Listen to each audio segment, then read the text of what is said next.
Hi everyone, welcome back to my channel, and if you are new, welcome to my channel. I am Jamie Beth. Today we're going to talk about Cameron Park in Waco, Texas. And what I thought was really interesting about this park is just all of the different little lures that are associated with this park. Now, I don't know if you are going to think this is super duper scary. It really isn't super duper scary. I just liked all the legends that are surrounding this park, and I just found it really interesting, and I wanted to tell you guys about it.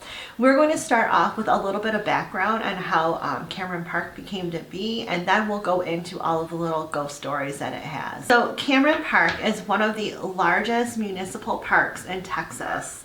And has provided the residents with ready access to natural beauty and recreational activities for over 100 years. So it is really hard to imagine Waco not having this beautiful 416-acre park. The area didn't have a whole lot of green areas to it, but this park did inspire the progressive era's City Beautiful movement and began petitioning for more parks and playgrounds to be created for the benefit of those with lower incomes. Proctor Springs, which is a picturesque 100-acre tract of land, was put forward as a potential park location. So right now the citizens are trying to find areas that they could create this park around. So this is before Cameron Park even became what it is today.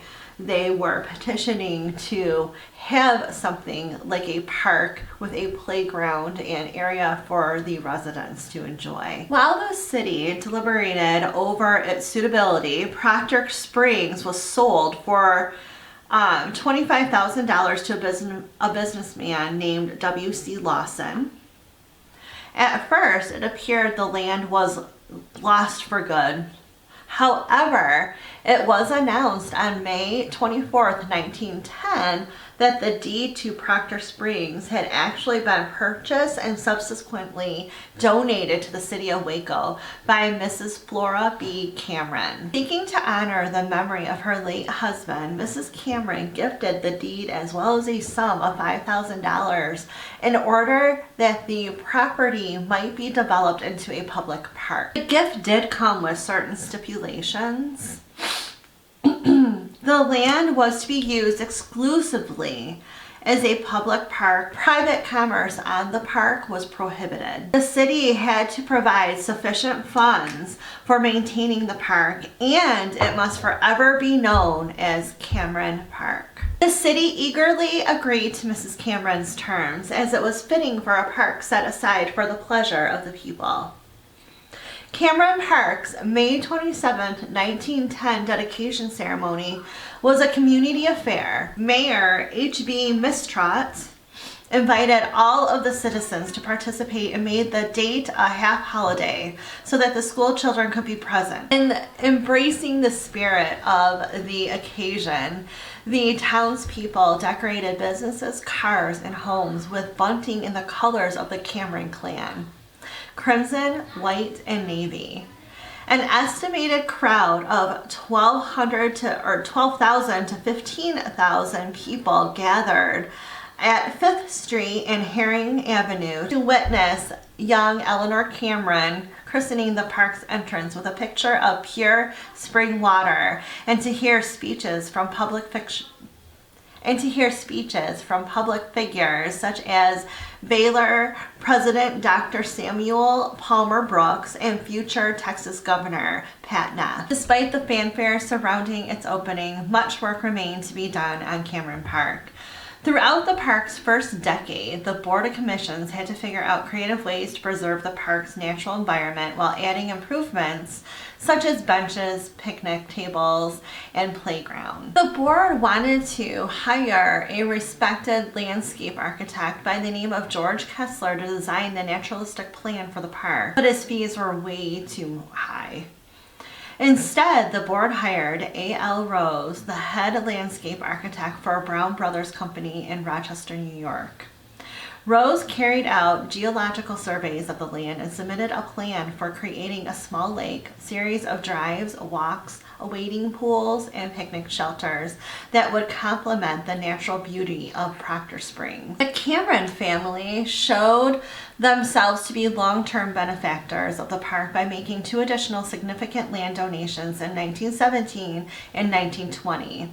On June 28, 1917, the Cameron family purchased a tract of 60 acres featuring the cliffed area known as Lover's Leap.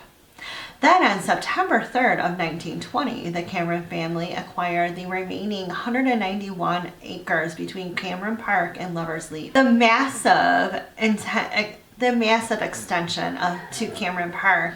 This last donation included 2 rivers, which are the Bosque and Brazos rivers, a series of limestone bluffs known as the Devil's Backbone, and the old Waco County Club building and property. Drawn to Cameron Park's natural beauty and recreational opportunities, the citizens made the park their own from 1920 until the 1960s. Children treated this park like it was a giant backyard, spending countless of unsupervised hours exploring the woods, enjoying the playground equipment, and cooling off in the many wading pools. Courting couples went for scenic rides through the park and cozied up to one another at the many lookout points. Families made frequent use of the park for reunions, picnics, and recreational activities such as hiking, fishing, swimming, horseback riding, and tennis.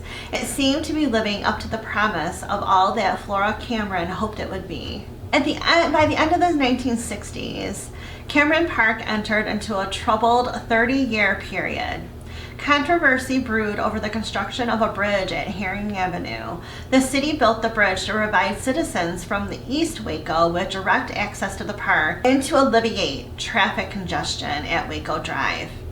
However, many complained that the bridge significantly altered the character of the park by discouraging pedestrian traffic and compromising the scenic beauty of the original entrance. Budget cuts, droughts, dated facilities, and an increase of criminal activity within the park added the park's loss of reputation among the citizens by the late 20th century. So there were some donations made to keep the park looking beautiful and to revitalize a lot of the old equipment that or facilities that were in the park, and then they increased the security as well. Some things were brought in. I believe there's a zoo in Cameron Park now, as well as a disc golf course, which brought in sports enthusiasts.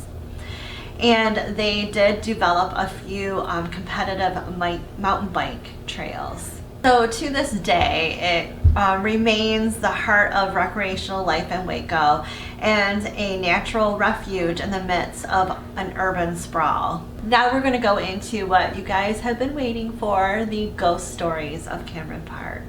And the first one we're going to talk about is the Lover's Leap.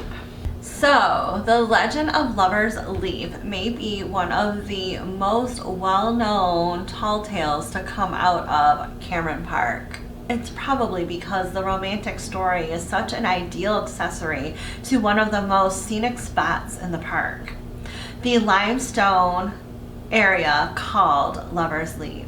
Forbidden lovers that were from totally different tribes were cornered on the cliff by the young woman's father and tribe. The Native American Romeo and Juliet embraced before leaping to their deaths together, rather than live apart. As Decca Lamar West wrote in the 1912 story, Legend of Lover's Leap, it is said that when the river below starts rising, you can get a glimpse of these lovers before they jump off the cliffs. The motorcycle and tar pits. This more modern legend originated less than 40 years ago. The motorcycle/tar pits trail are downhill from Lover's Leap and were a popular area for jumping motorcycles in the 1970s. The origin of one ghost story is that a young man was killed riding his chopper at the pits. His bereaved mother came every day to the site to mourn her son's death. Even after her own death decades later, she continues to visit. People report hearing racing engines and a woman weeping. Some also say they see orbs moving through the trees near the cursed spot. We are going to now talk about Jacob's Ladder. Jacob's Ladder, one of the park's greatest attractions, is an extremely steep set of steps climbing nearly 100 feet to the top of the bluff, supposedly built more than a century ago by a family living at the top of the bluff. The aged structure is still usable because of its periodic renovations. The ghostly activity dates back to the 1980s, according to stories.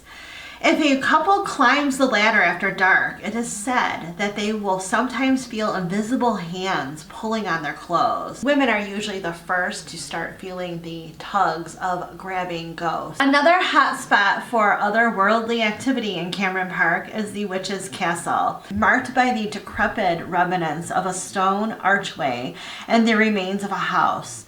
The area is said to reek of decaying flesh. Screams, gasps, and banging noises are said to accompany the stench. In this story, there are several versions of this witch. In some stories, she's merely a reclusive old woman who tended to rely on home remedies or natural potions for curing illness. Another tale is that she is a half-breed Indian mother who lost her only son to the canyons of World War I and went insane. Park visitors claim to hear mad chanting and screams in the area of the ruins of the old stone structure. The darkest version of the story casts the witch as a Satan worshiper who sacrificed her own children to the devil before joining them in hell. Her spirit is said to still be roaming the woods looking for new souls to steal. And our final Cameron Park ghost story is of Lindsey Hollow. One of the oldest Cameron Park legends on file at the Texas Collection and Carroll Library details the naming of Lindsey Hollow Road. The story goes that local ranchers captured two cattle thieves who were the Lindsey brothers, chasing them through what is now known as Lindsey Hollow. Both brothers were slain, and the ranchers, frightened by what the townsfolk might do to them if they found out what they did to these brothers, just buried the brothers on site.